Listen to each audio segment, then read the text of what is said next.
હતો ને એક જણા કોકે લૂંટી લીધો, ઈ લૂંટાઈ જાય. મારો બાપલિયો ઓળખતા ન હોય તો મારો વિહામો ખીલીને ખુખારા દિયા પરસું મેં પતરી, હાથમાંથી ઠામડા પડી જાય. મારો વિહામો આવ્યો.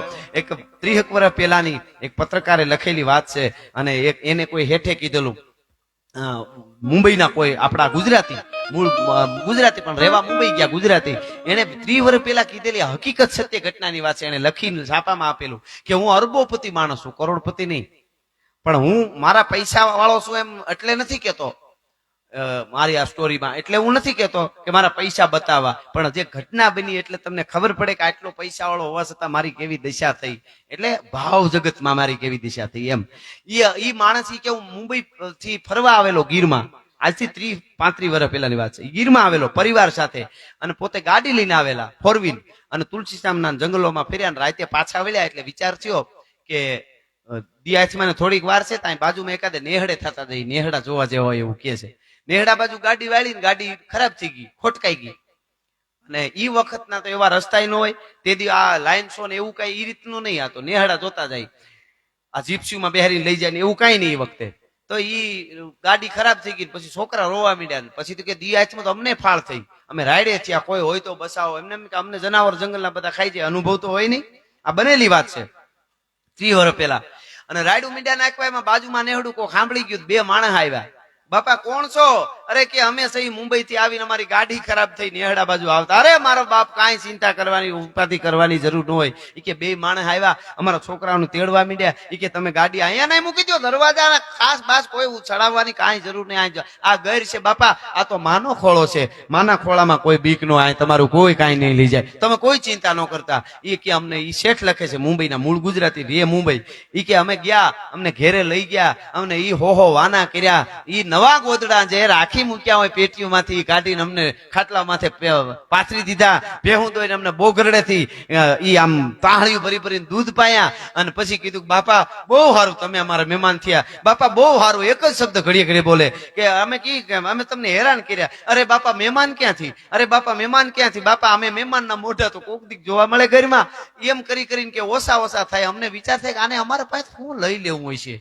અમને ઈ વિચાર થાય. ઈ હેઠ કે અમે રોકાણા, અમને ખાટલે હુરાવ્યા. એનો ગરધણી અમુક છોકરાને હેઠું હોવું પડ્યું. હવાર થઈ, હવારમાં અમને નાસ્તા કરાવ્યા, ગોરહ છાયું ફેર્યું, ગોરહ ને નાસ્તા કરાવ્યા.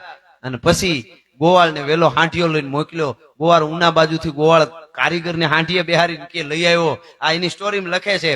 અને પછી અમારી ગાડી ચાલુ થઈ, અને પછી અમે 2 માણસ, અમારા છોકરા હાલતા થયા ને, મેં હોની 5 નોટું લઈ અને એના છોકરાના હાથમાં આપી અને કીધું કાલે. એ છોકરાના હાથમાં દીધી. નાનું બાળક, ના પાડતા મેં ઠેઠ હાથમાં પુગાડ્યું, પકડી લીધા પૈસા. એ પૈસા પકડી લીધા અને હળી કાઢીને ગરદની આમ રૂપિયા લઈ અને પાછા આપીને કીધું કે આલ્યો, આ હોટલ નથી, આ તો ગેરનું નેહડું છે, અહીં કઈ દેવાનું ન હોય, કોઈ દી હું વિચારતા નહીં. હવે એ માણસે વાત લખી સમજવા જેવી હવે છે. એ માણસ કે મેં એના છોકરાના હાથમાં 500 રૂપિયા દીધા, હોની નોટું 5, પણ ઈ એના છોકરાના હાથમાંથી લઈ એની ખુમારી, એનું મોઢું, એનો ભાવ ઈ મારા હાથમાં દેતો તો ને હું ઈ કે લેતો તો ઈ કે હું કરોડપતિ નહીં, હું રોડપતિ લાગતો તો ને ઓલો તો અરબોપતિ લાગતો તો. મારી હામો ઓલો માણસ કે હા ઈ કે હકીકતની ફિલિંગ મને દુનિયામાં, મારી જિંદગીમાં મને કોઈ દી નથી આવી. મને એમ થયું કે આ ક્યાંથી આવતું હોય છે. હરિયાળી ગીર છે રૂડી અને પવિત્ર પ્રેમ ઘેલુડી. એની છેલ્લે 2 કડી શું કે છે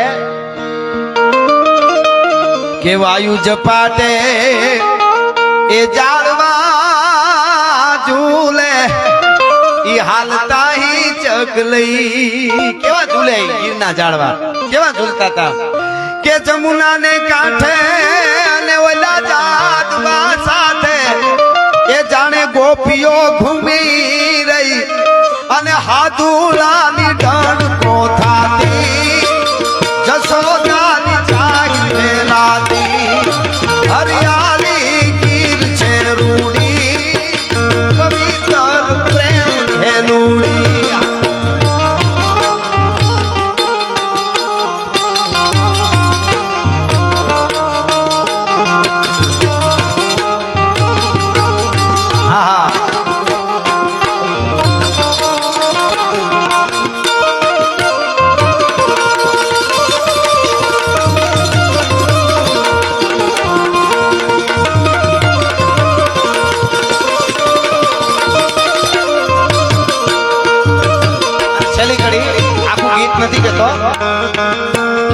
ગીર જંગલની કહેતી વાત રાજચારણે કઈ ગીર જંગલની કહેતી વાત રાજચારણે કઈ અને રાજભવન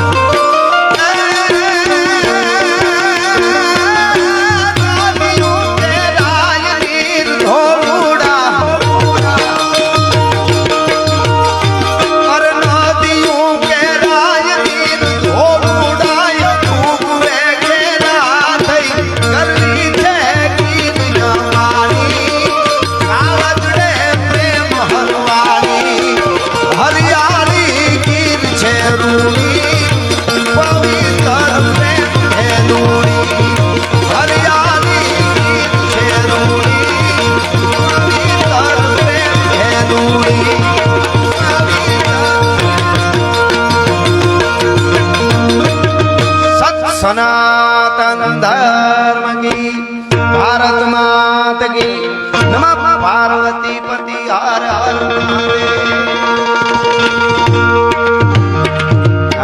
પોણી 2 કલાક વહી ગઈ ખબર ન રહી મામા એટલે પ્રેમ છે ને કે હે પ્રેમની વાતો હે તો આવા કોક પ્રેમીઓ જાણે કોઈ ચડાવે ધજા ને કોઈ ચડાવે શરીફળ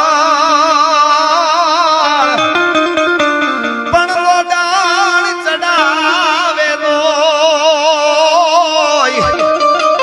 તારી ખાંભી માથે ખીમરા કે પ્રેમની વાતો એ તો કોક પ્રેમીઓ જાણે અને જાણે પ્રેમી ના જીવ હૈડાના ઈ તો હાડ